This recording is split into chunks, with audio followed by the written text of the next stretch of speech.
Imagine for a moment that you're broke. I know it's a stretch. Imagine that all of your friends are broke. Again, I know. And then let's go further and imagine that pretty much everybody is pretty tapped, right? They don't kind of have a lot of money to really do anything. And then imagine a bunch of people saying, let's create a bunch of crazy ass laws.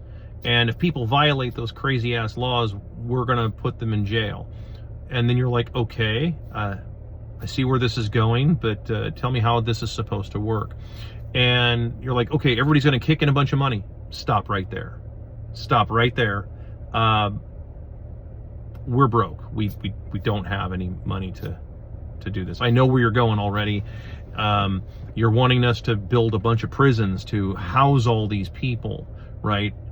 And that are not behaving the way that apparently everybody likes. You know, this is what happens, is that everybody loves to have all these crazy ass laws that force everybody to try and behave and in a manner that is fitting to your vision of what life should be like. But the reality is that you have to pay to warehouse all these people. This is one of the reasons why borders become a thing, actually. And I know you're like, well, wondering, like, what does this have to do with anything? Well, it's because cultures create borders, right? Governments don't really create borders. You don't create borders first and then say, okay, now we're all inside this border, let's create a culture. That's not how that works.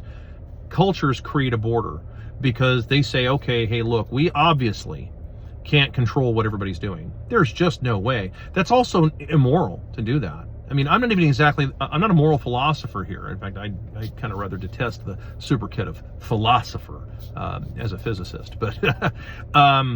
But no, I mean, like, this is just how it works, okay? The physical world is just like the world we all share. Whatever this is, whatever reality this is, okay? We have to deal with this right now.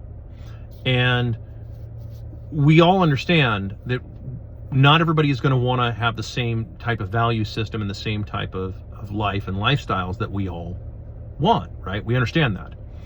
And so the compromise is to say something like, okay, listen, if you stay on this side of the river, you guys can do whatever you want, okay? And we'll just agree to leave you alone.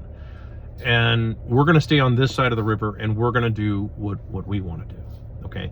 That's where borders come from. That is the nascent beginning of how a border system works. A lot of unfortunate libertarians out there still have this idea in their minds that, well, no, we can have this totally borderless world. That is not how human beings function. That's how a video game can function, because you can turn PvP off. Okay, that is not how reality functions. Okay, again, whatever this reality is, okay, for better or for worse, whatever the fuck this reality is, that's not how it works. So you end up having to have borders, and you do this because you want to say, hey, in our area, right, on this side of the river, with the people that are here, this is the kind of life, the quality of life that we've created. Whatever it is, it doesn't make any difference what it is. It doesn't make any difference. Okay, this is the quality of life that we've all agreed as, you know, as a group, right, that we want to have something akin to this, okay, in terms of the quality of our life. And if you're going to just come over here and do whatever the hell you want to do, like, this is sort of the problem, right? You know, you're free to move your arms around all you want until you start hitting somebody else. And then it's like, hold on, you've violated their right to stand there and not be hit by you be flailing about. Does that make sense? Like, I mean, like, this, I know this sounds like edgy philosophy shit. This is common sense. Are you with me on this? This is common sense. This is not any kind of like really radical, edgy, crazy shit, okay? That's where this stuff comes from. And so remember, you're broke, and everybody else around you is kind of broke and kind of tapped. We don't really have any money to pay for all this kind of stuff. So that means you need to have a pretty thin law book, because if the more and more rules you create for a society, the more costs you endure to try and enforce all that shit, right?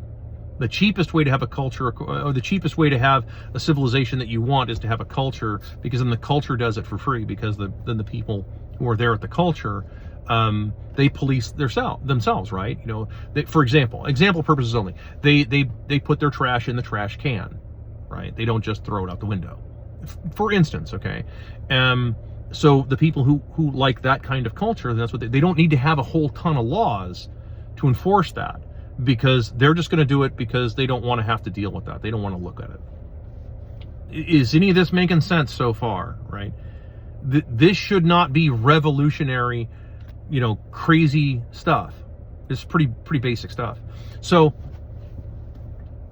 unfortunately, there's a bunch of people who still think that you can have tons and tons and tons of laws, and we can have lots of police and military and all these social services and shit like that run around and do all, like, there is no money to pay for any of this.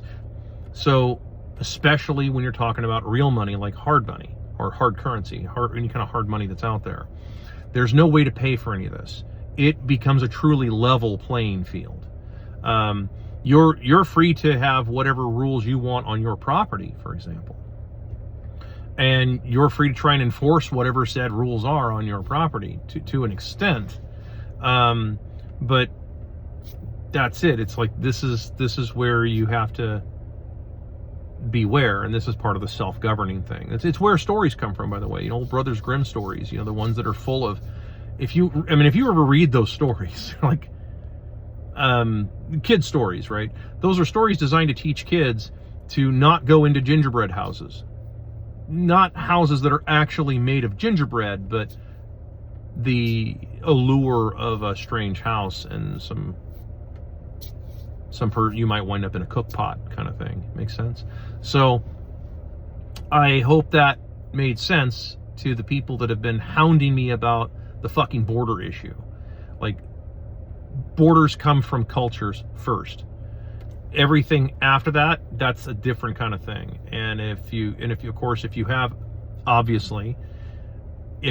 hard currency, then it's very difficult to pay to enforce a lot of stuff, which means that there's just not going to be a whole lot of laws anywhere in the world.